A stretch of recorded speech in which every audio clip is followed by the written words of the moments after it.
So, political dirty trickster and convicted and pardoned federal felon Roger Stone appears before the House Select Committee today, and he tells us he's ready to plead the Fifth, invoke his Fifth Amendment right against self-incrimination. What might happen to old Roger after he pleads the Fifth? Let's talk about that, because justice matters.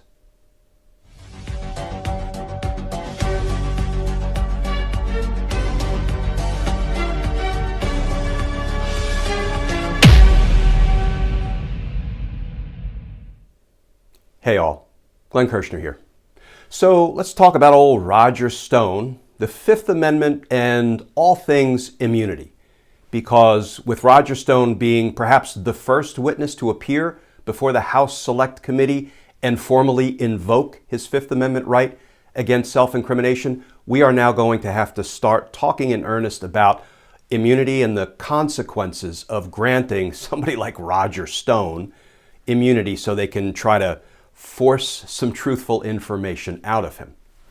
So, first of all, when you're considering whether to grant a witness immunity, whether to overcome or extinguish that witness's Fifth Amendment right against self-incrimination, one of the most important questions a body, whether it's Congress or the grand jury or a court, has to ask itself is, will this forward the investigative ball? Will I get some truthful, usable information out of this witness if I immunize him or her?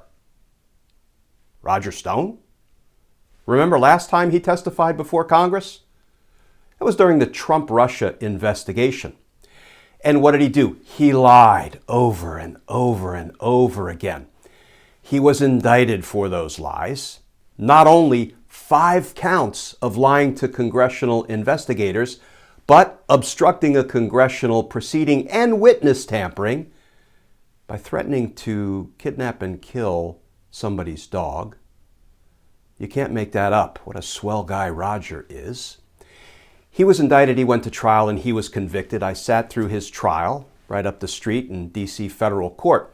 And he was sentenced to serve 40 months in prison, and then his co-conspirator Donald Trump swooped in and pardoned him. Judge Amy Berman Jackson, who presided over Roger Stone's trial and sentencing, said, Mr. Stone, you weren't convicted because you were standing up for Donald Trump. You were convicted because you were covering up for Donald Trump. And now, Roger Stone is going to do one of the few smart things he's done in recent years. He's going to plead the Fifth, because he undoubtedly has a Fifth Amendment right against self-incrimination if he were required to testify about what he knew, when he knew it, who he spoke with, and how he participated in the run-up to the J6 rally, the rally itself, the insurrection, the cover-ups afterwards. So wisely, he's apparently taking the advice of his lawyer, and he's going to plead the Fifth. Should Congress consider granting Roger Stone immunity? Do we really think you can get any truthful information out of Roger Stone?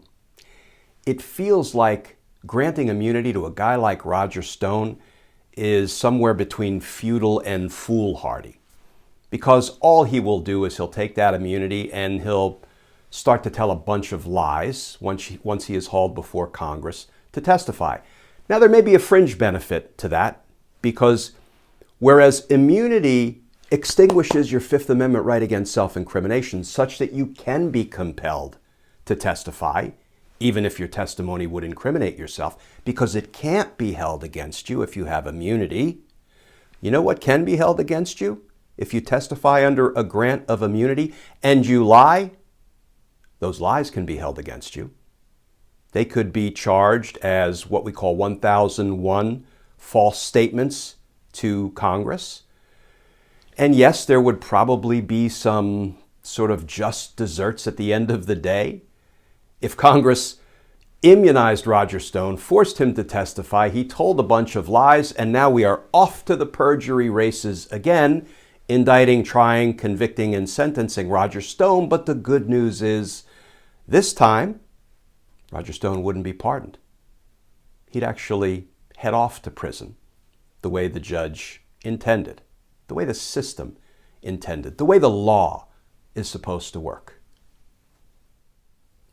But suffice it to say, I don't know if Congress will seriously consider immunizing somebody like Roger Stone just to build a perjury case against him down the road, because I don't think anything Roger Stone says or does will forward the investigative ball into the insurrection or into Donald Trump's culpability for what happened on January 6th.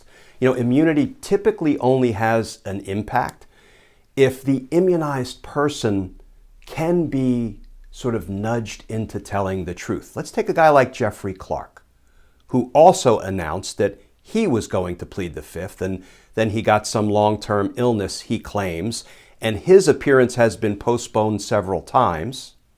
Jeffrey Clark, of course, is the DOJ official who joined Donald Trump's conspiracy to try to overthrow the election's results. He's the DOJ official who, after Donald Trump said, "I know there was no fraud, I don't care, just say there was, and leave it up to me and my allies in Congress."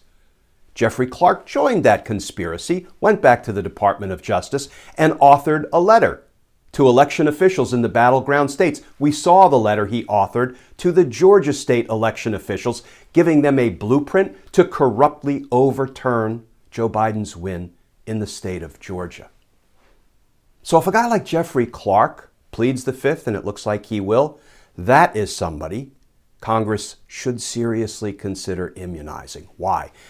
Because a guy like Jeffrey Clark, unlike Roger Stone, might take that immunization seriously, go into Congress, and tell the truth about what he knows, particularly the conversations he had with Donald Trump as he was joining that conspiracy, as he was doing Donald Trump's nefarious bidding by trying to go to the battleground states, use the Department of Justice as a weapon, a corrupt weapon, to tell those battleground states, just throw out the electors for Biden and corruptly name Trump electors so, we can steal the election. Jeffrey Clark's testimony might be really enlightening and really important if, after he is immunized, he's willing to tell the truth. And Jeffrey Clark might not want to go to prison by lying to Congress after he's immunized. So you need the witness to care about going to prison. You need a witness who can be prodded into telling the truth if you're going to immunize him. Roger Stone, I would tell Congress not to waste its time. Jeffrey Clark, he seems like a strong candidate for immunity. And then in a future video, friends, I'll talk about the consequences of immunity, because one of the real concerns when you grant someone immunity is once you force them to testify and they can no longer invoke their right to remain silent, their Fifth Amendment right against self-incrimination, and they start to talk about crimes that they were complicit in, then if you're going to try to prosecute that person later, just like we did with Oliver North during the Iran-Contra affair, his testimony was immunized by Congress. Thereafter, DOJ indicted him and tried him, convicted him, and when he appealed his conviction, the appellate court overturned it. They threw out his conviction because the appellate court wasn't satisfied that that immunized testimony that he was forced to give to Congress wasn't used against him in some way in the trial. It didn't seep in to the evidence and information the prosecutors presented against Oliver Stone at his trial. Oliver North, at his trial. So yes, immunity can have some serious and important consequences in the long run when you're seeking to hold criminals accountable for what they've done, not just get their testimony before Congress. We'll talk more about that in the future. But in the meantime, folks, sit tight, because the House Select Committee is going gangbusters. Things are heating up. I believe we continue to snowball in the direction of justice.